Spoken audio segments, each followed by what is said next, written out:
فصل دوم، انسان کے اسفل سافلین کی طرف لوٹائے جانے کے بیان میں۔ جب اللہ تبارک و تعالیٰ نے روح قدسی کو عالم لاہوت میں ایسن صورت میں تخلیق کیا تو اس کو پست ترین مقام یعنی عالم ناسوت کی طرف بھیجنے کا ارادہ بھی فرما لیا، تاکہ مقام صدق میں عظمت والے بادشاہ اللہ تبارک و تعالیٰ کے لیے اس کی محبت اور قربت میں اضافہ ہو، اور یہ مقام اولیاء کرام اور انبیاء علیہم السلام کا ہے۔ سب سے پہلے روح قدسی کو عالم جبروت میں توحید کے بیج کے ساتھ منتقل فرمایا، یعنی عالم نورانیت سے اس عالم میں رکھا اور اسے اس عالم یعنی عالم جبروت کا لباس پہنایا۔ اسی طرح اسے عالم ملک یعنی عالم ناسوت میں بھیجا اور اس کے لیے عنصری لباس یعنی ایک کثیر جسم تخلیق کیا، تاکہ وہ عالم ملک یعنی ناسوت میں جل نہ جائے۔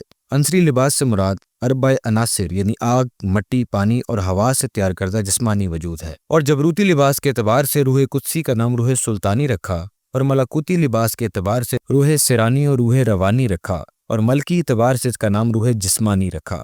اسفل سافلین کی طرف لوٹائے جانے کا مقصد یہ تھا کہ قلب و جسم کے وسیلہ سے انسان زیادہ قرب و درجات حاصل کرے اور اپنے قلب کی زمین پر توحید کا بیج بوئے، تاکہ اس سے توحید کا درخت اگے جس کی جڑ ہوائے سرور میں قائم ہو، اور اس پر اللہ تعالیٰ کی رضا کے حصول کے لیے توحید کا پھل لگے۔ قلب کی زمین پر شریعت کا بیج بوئے تاکہ اس سے شریعت کا درخت پیدا ہو جس پر درجات کے پھل لگیں۔ لہٰذا اللہ تبارک و تعالیٰ نے تمام ارواح کو جسم میں داخل ہونے کا حکم دیا اور ہر روح کے لیے جسم میں ایک مقام متعین کر دیا۔ روح جسمانی کا مقام جسم میں خون اور گوشت کے درمیان ہے، اور روح قدسی کا مقام سر میں ہے۔ ان میں سے ہر ایک مقام پر روح قدسی کے لیے وجود کی مملکت میں ایک دکان ہے جس میں سامان تجارت اور منافع ہے، ایسی تجارت جس میں ہرگز کوئی خسارہ نہیں۔ فرمان حق تعالیٰ ہے، سرًا وعلانیۃ یرجون تجارۃ لن تبور، سورۃ الفاتر آیت 29۔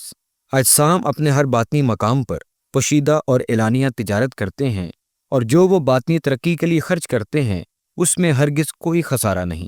بس ہر انسان کو چاہیے کہ اپنے وجود کے ان ظاہری و باطنی معاملات کو سمجھے، کیونکہ وہ جو کچھ یہاں حاصل کرے گا وہ اس کے اپنے ذمہ ہوگا، جیسا کہ فرمان حق تعالیٰ ہے، افلا یعلم اذا بعثر ما فی القبور وحصل ما فی الصدور، سورۃ العادیات آیت 9 اور 10۔ کیا انسان جانتا نہیں جب قبروں سے مردوں کو اٹھایا جائے گا اور جو کچھ سینوں میں پوشیدہ ہے ظاہر کر دیا جائے گا۔ وَكُلَّ إِنسَانٍ أَلْزَمْنَاهُ طَائِرَهُ فِي عُنُقِهِ، سورہ بنی اسرائیل آیت 13۔ اور ہر انسان کی قسمت اس کے گلے لگا دی گئی ہے۔